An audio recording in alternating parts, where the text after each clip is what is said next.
Good morning. Please sit down. मी वैशाली बुले. आज आपण विज्ञान यामधील रसायनशास्त्र हा विषय शिकणार आहोत. वर्ग 7वा.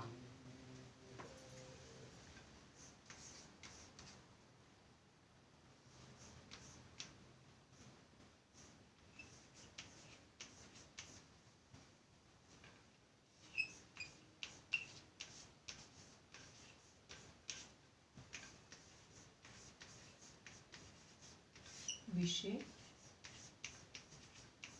विज्ञान.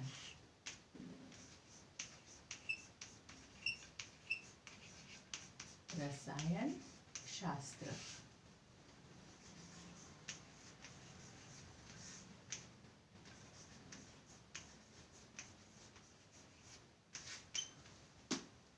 मागच्या पाठात आपण वेगवेगळी मूलद्रव्ये पाहिली होती, जसं माती, पाणी, रबर, लोखंड, कागद, तांबे, रबर हे जे असतात वेगवेगळी द्रव्य.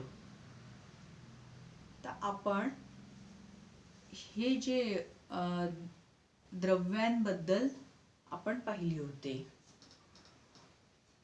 वेगवेगळ्या प्रकारची द्रव्यांपासून ज्या वस्तू तयार होतात, किंवा आपण मागच्या पाठात शिकलो होतो की आपण आई जेव्हा स्वयंपाक करते तेव्हा वेगवेगळ्या द्रव्यांचा उपयोग करून एक पदार्थ तयार करते, आणि त्यात काही मूलद्रव्ये असतात, आणि त्या मूलद्रव्यांनाच आपण एलिमेंट असे म्हणतो. जसं काही जी द्रव्ये असतात तर त्यात जे मूलद्रव्ये जे असतात तर त्यात आपण वेगवेगळे पदार्थ त्या द्रव्यापासून बनवल्या जातात, आणि त्या जे पदार्थ जे असतात तर त्याला जसे सोने, हिरे, मोती आपण हे पाहिले होते मागच्या पाठात. आणि त्यात महत्त्वाचं आहे मूलद्रव्ये, एलिमेंट्स म्हणजे जे काही द्रव्ये असतात तर त्यांना सूत्र असतं, एक संज्ञा वापरलेली असते मूलद्रव्य, आणि त्याचा जो शॉर्ट फॉर्म असतो, तर जसं आता आपण बघू, जसं आता आपण हायड्रोजन म्हटले तर त्याचा संज्ञा येतं H, म्हणजे त्याचा शॉर्ट फॉर्म येतो H. Aluminium Al. आपण चार्ट पण बघू त्याचा. आणि जी मूलद्रव्यांचे काही पदार्थ विघटित होतात, काही विघटित होत नाहीत, तर आपण मागच्या पाठात शिकलो होतो. आणि जसं त्यापासून वेगवेगळे आपले हे जे असतात पदार्थ तयार होतात. जसं आज आपण मूलद्रव्य त्याच्यापासून एक दोन जे असतात द्रव्य, जसं एक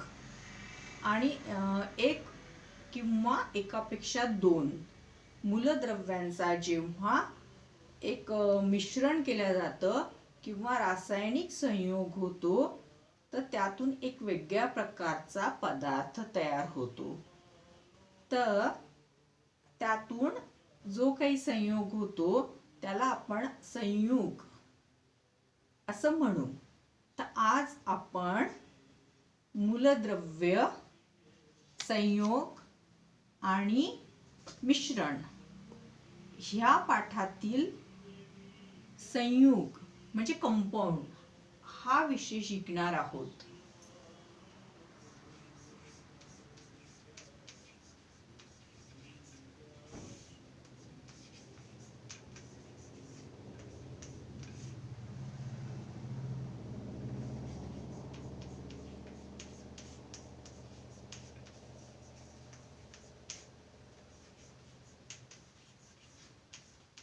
संयुग, यालाच काय म्हणू आपण, कंपाऊंड. कंपाऊंड म्हणजे काय? कोणी सांगू शकतं की दैनंदिन जीवनामध्ये आपण कोणकोणत्या धातू वापरतो? धातू ही मूलद्रव्ये आहेत का? कोणी सांगू शकतं? सर्वसाधारणपणे मूलद्रव्यांचे वर्गीकरण धातू म्हणजे मेटल व अधातू नॉन मेटल या गटात करतात. मागील इयत्तेमध्ये आपण धातूंचे वर्धनीयता, तन्यता, विद्युत वाहकता, उष्णक वाहकता, घनता, चकाकी, नादमयता हे गुणधर्म अभ्यासले होते. आणि त्या मूलद्रव्यांना अधातू असे म्हणतात. उदाहरणार्थ फॉस्फरस, सल्फर, क्लोरीन. जी मूलद्रव्ये काही प्रमाणात धातू तसेच धातूंचे गुणधर्म दाखवतात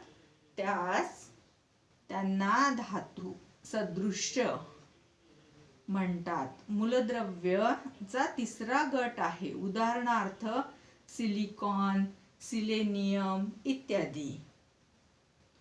तर काही ज्या आहेत आपण बघू आता चार्ट मध्ये.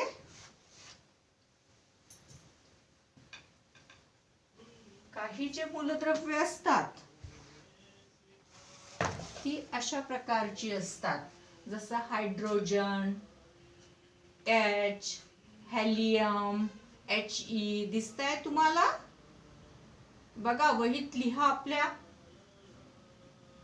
Lithium, Li, बेलियम, Be, carbon, C, nitrogen, N, oxygen, O, neon, Ne, magnesium, Mg, aluminium, Al, silicon, Si, phosphorus, P, sulphur, S, chlorine, Cl, potassium, K आणि कॅल्शियम, Ca. अशा प्रकारचे हे मूलद्रव्य असतात. तर ह्यापासून हे एक मूलद्रव्य प्लस दुसरे मूलद्रव्य जेव्हा आपण एकत्रित करतो त्याच्यातून एक रासायनिक प्रक्रिया घडून किंवा त्याच्या कंपाऊंड मधून संयोगातून एक पदार्थ तयार होतो. म्हणजे दोन किंवा अधिक मूलद्रव्यांच्या रासायनिक संयोगातून तयार होणारा पदार्थ म्हणजे संयोग. जसं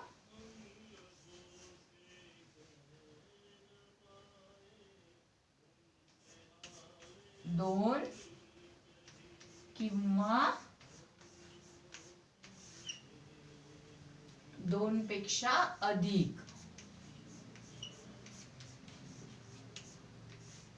मूलद्रव्यांच्या, लिहून घ्या डेफिनेशन.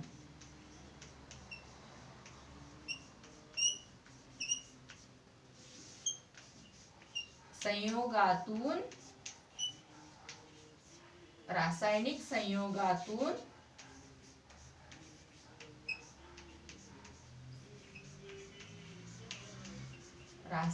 संयोगातून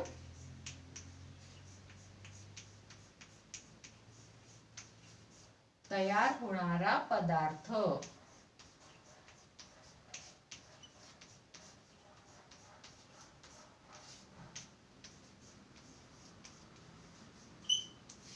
तयार होणारा पदार्थ म्हणजेच संयुग, कंपाऊंड होय. संयोगाच्या लहान लहान कणाला काय म्हणतात सांगू शकता तुम्ही? सांगा. पाणी, ऑक्सिजन, कार्बन डायऑक्साइड यापैकी मूलद्रव्य व संयुगे कोणते आहेत? पाणी, ऑक्सिजन, कार्बन डायऑक्साइड यापैकी मूलद्रव्य व संयुगे कोणते आहेत? माहिती आहे तुम्हाला?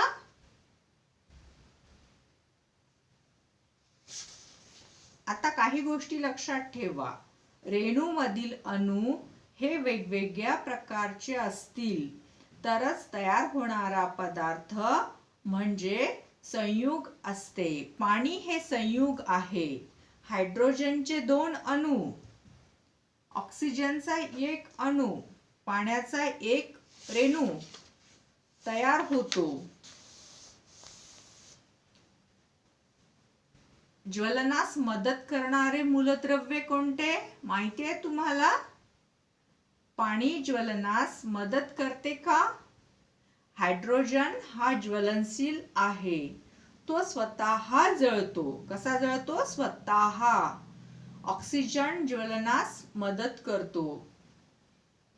परंतु या 2 मूलद्रव्यांच्या संयोगाने बनणारे पाणी हे संयुग आग विझवण्यासाठी उपयोगी पडते. म्हणजेच संयुगाचे गुणधर्म हे त्यातील घटक मूलद्रव्यांच्या गुणधर्मापेक्षा वेगळे असतात.